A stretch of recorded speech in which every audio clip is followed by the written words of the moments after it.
The Las Vegas Aces 19-2 as the WNBA gets ready to rev things back up after this past weekend's All-Star festivities. Vegas on pace for an historic season in 2023, and that's after winning the WNBA title a little less than a year ago. Welcome back to Sportsline on this Tuesday night. Russ Taylor, Katie Mox here with you, joined by Sportsline's WNBA analyst Calvin Wetzel. Calvin, win totals, they're kind of like a fruitless carrot in the WNBA since they've added regular season games along the way. So when you're talking about records, it's hard to go on numbers. You kind of have to go on win percentage. All that being said, 36, that's the number that you want to hit, really, to tie the record for best regular season ever right now. So would you go over and under a 35.5 total for Vegas right now? Well, the Aces have been dominant, like you said, but, I have to take the under on 35.5, and here's why. They have 2 losses through the first half. You give them 3 losses in the second half, and that's all they need to go under this line. They are so good that they are going to clinch really early with at least a week, maybe 2 weeks left in the season, and I see them resting some of their players, especially maybe like a Candace Parker, second oldest player in the league, so I think they could take a loss there. They also have 3 matchups left with the Liberty, who we're going to talk about. I expect them to maybe go 2-1 in those. So there's another loss. You're asking them to go undefeated in the rest of their games in order to get to 36 wins. That's a big ask, even for a team this good. So I'm going to take the under on 35.5, as scary as it is. All right, well, ask and you shall receive, Calvin. The New York Liberty started the season with a win total of 29.5. After a 14-4 start, we've seen that total jump 6 points, to 35.5. Even with the impressive second half of the season, first half, they're on pace to finish 31-9, which is under this. Do you think that this win total is a little bit inflated for New York? I do. I would take the Liberty under here. This line is a little bit closer. I probably feel less confident in this than the Aces one, but I think the Liberty are a little bit fortunate to be 14-4. They're 4-1 in games that are within 2 possessions, 2-0 in 1-point games, 2-0 in overtime games, could easily be 13-5. They still have those 3 matchups that we talked about with the Aces, so they'll probably take at least 1 or 2 losses there. They got another couple matchups left with the Connecticut Sun, the next best team. They could take a loss there.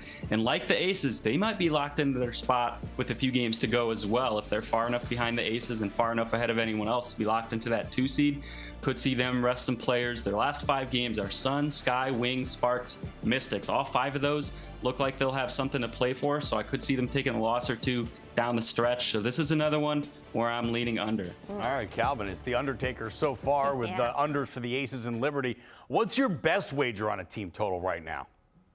Well, you're right. I am going all unders. Maybe I'm a hater today, but my best one is the Indiana Fever under 13.5. Listen, I love what the Fever have done this year.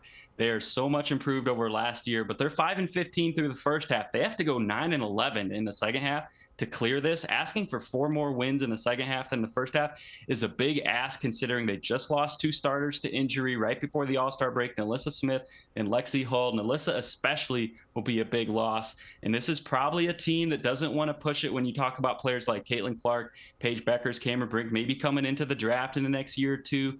I think, whether they admit it or not, I think this is a team that would benefit from being in the lottery, so I'm not sure that they're going to be buyers at the trade deadline. I don't think they're going to get to 9-11 in the second half, so I'm taking the under on 13.5, even though I love the direction they're going into 2024. This year, it's an under. All right, Calvin, drinking a little bit of the haterade today. We'll see if we can shake that out of you. Now for some season awards. The MVP race seems pretty locked up. Breanna Stewart is the heavy favorite to take home her 2nd MVP award at -350, followed by the reigning most valuable, A'ja Wilson, at +325. The odds get a little bit more long shot from there for the rest of the field, but who has your money?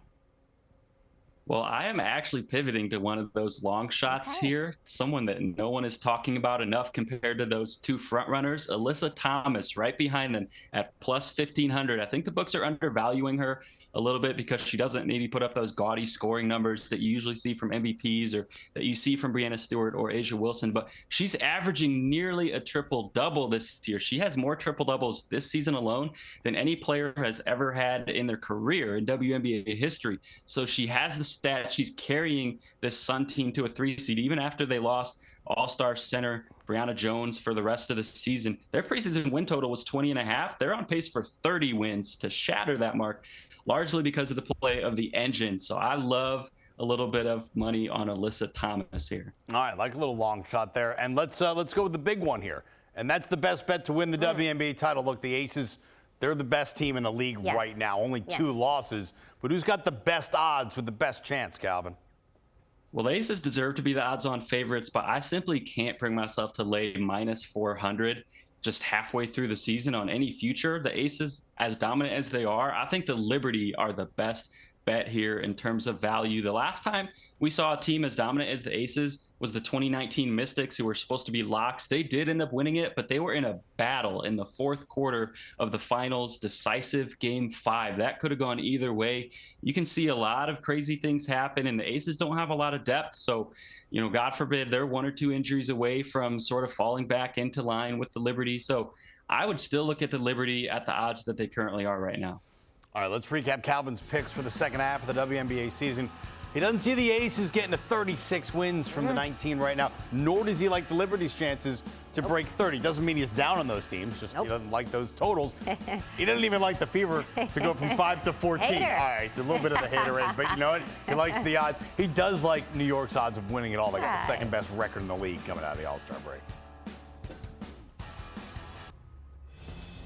The WNBA opens second half play tonight. The nightcap takes us to Phoenix, where Brittany Griner and the Mercury will face DeWanna Bonner and the Connecticut Sun. That tips off at 10 p.m. Eastern, and you can watch on CBS Sports Network.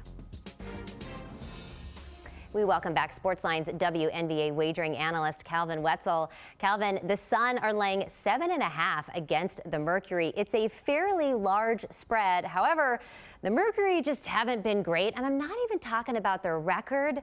I'm looking at their cover rate, which is just 38% this season. Still, if you don't want to lay all those points, what is a good play that you can make on the Sun? Yeah, well, I got all the hating out of my system, so I'm going to give some love now to Alyssa Thomas. We already talked about her for MVP. I love a prop for her tonight as well, over 7.5 assists. She's averaging 8.1, and she gets a Mercury team who allows the 3rd highest assist rate in the league, so we can start right there. But she's also been averaging even more since Brianna Jones went out with injury and the Sun started playing smaller, more up-tempo without their center, more transition, more assist opportunities for Alyssa Thomas. Her assists per 100 possessions are below 10 without Brianna Jones on the court this season. With Brianna Jones, 12.6 without Brianna Jones. So it goes up a lot. In 7 games without Brianna Jones, she's hit double digits in 4 of those 7. So 7.5 is a really low number here. I think she clears this pretty easily. All right, Calvin, thank you so much for your time. We joke with you about the haterade thing, but we know that you love the WNBA more than anybody we know, and you make us a lot of money. You can catch this one on CBS Sports Network and stream it on Paramount+. Tip-off is set for 10 p.m. Eastern. We'll have full highlights right here on CBS Sports HQ. As for the early game in the WNBA, it's the Atlanta Dream giving 6 points to the Minnesota Lynx. Calvin, what's your play on the early one in the WNBA tonight? Well, I love the Atlanta Dream here. Minus 5.5, 6, 6.5, whatever you get it on your books. I think this one's going to be in double digits. The Dream were absolutely cooking heading into the All-Star break. They had won 6 straight, and 4 of those they were even underdogs and won outright.